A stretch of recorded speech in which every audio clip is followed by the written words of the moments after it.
The Toronto Blue Jays just wrapped up a pretty long road trip, 9-game road trip against some pretty good teams, and they really needed this series victory against the Miami Marlins. It wasn't always pretty, but they got these last two games in the 3-game set, and they really needed this one today. So we'll break that down and much more on this episode of Jays Digest.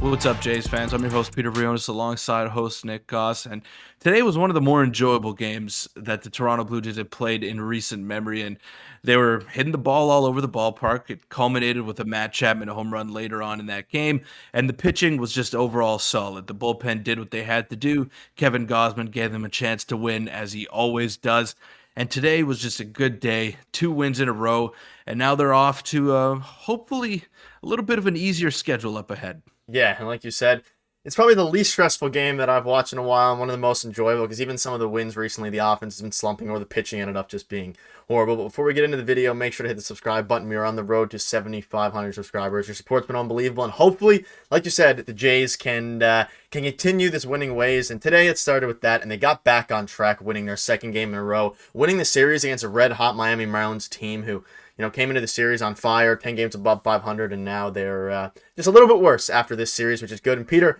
we'll touch on a bunch of things. We have a separate chapter for Kevin Gausman, but the offense, I like to say that they were great. They had a great inning, so they weren't necessarily, great as a whole, but they got the job done. Not going to harp on it too much. And what you see out of them, I'll pull up the box score in a second. They got the job done off a, former Cy Young winner, despite him having a really, really poor year so far. He's still a great pitcher.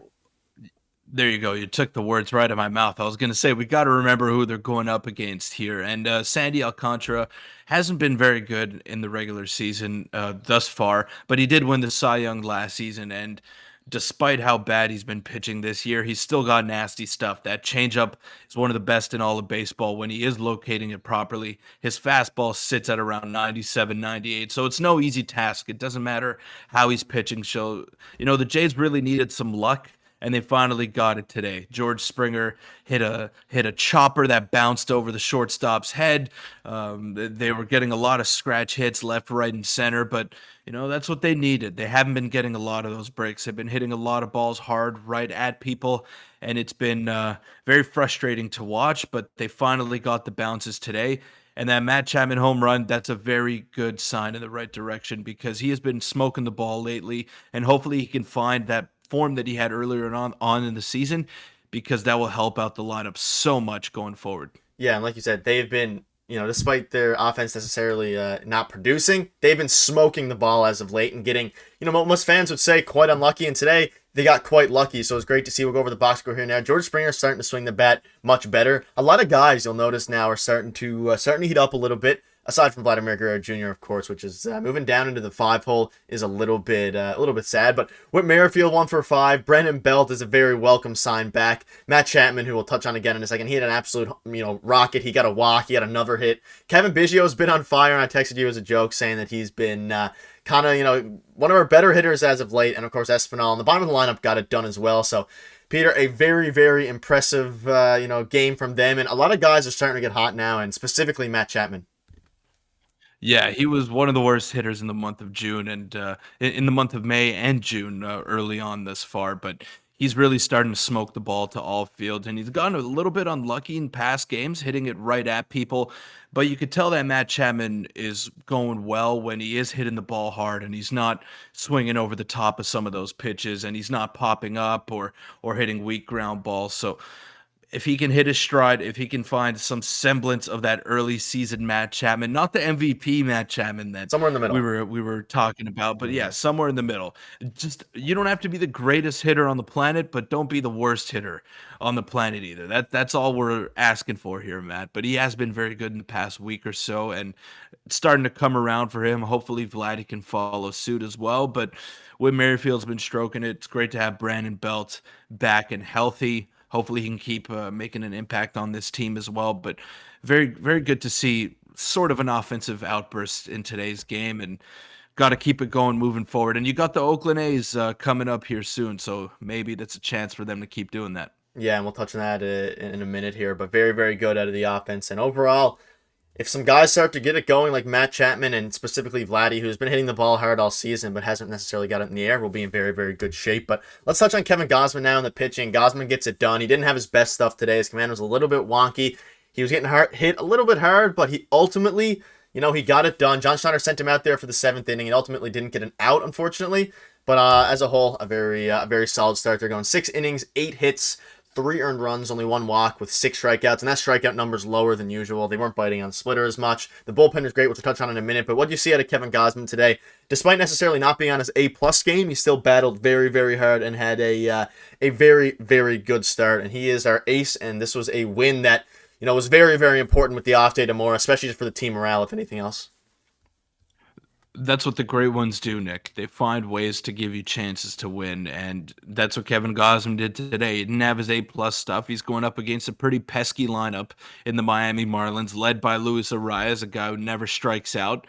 And then you got some pretty big thumpers behind him, whether it be Brian De La Cruz, Jorge Soler. Those guys can swing the bat. So not an easy task for Kevin Gausman today. He found a way. Ultimately, they hit him around quite a little bit, 8 hits in 6 innings, but only 1 walk. And he's keeping the ball in the ballpark. That's the most important thing that he's been doing lately. So great stuff out of him today. Not his A-plus game, like you said, but he gives you a chance, and he's just such a breath of fresh air on this team.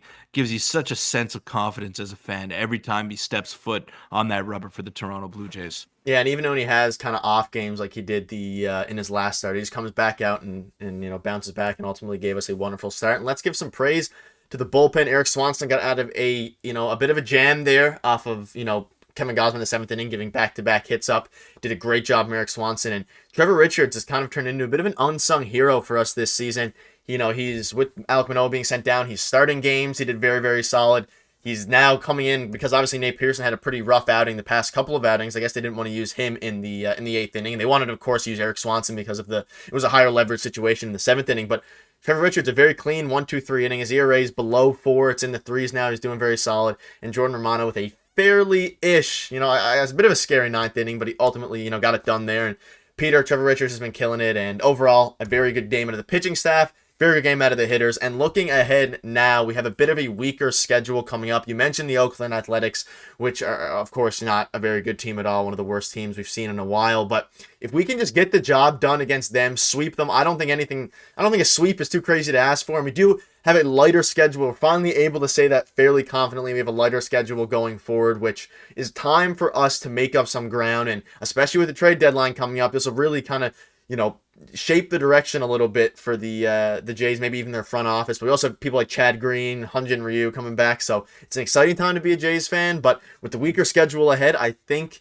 that a sweep is likely. Maybe I don't know about likely, but it's what we want to get done here against the Oakland Athletics. Let me rattle off these teams that the Blue Jays will be playing before the not the deadline, before the All-Star break. So you got the Athletics starting on Friday. You got the Giants, who have been playing really good baseball, not going to be a walk in the park. You got the Red Sox after that at home, the White Sox, and then the Detroit Tigers before you wrap up for the All-Star break. So that's 15-game stretch. I think the Jays should really aim for 10 wins here, and a lot of those games are going to be at home. And it's not crazy to ask for a sweep against the Athletics. You should go out there and you should crush them. Simple as that. They're a team with 20-something wins on the season. They're on pace to be one of the worst teams that we've ever seen in Major League Baseball. Go out there and sweep them.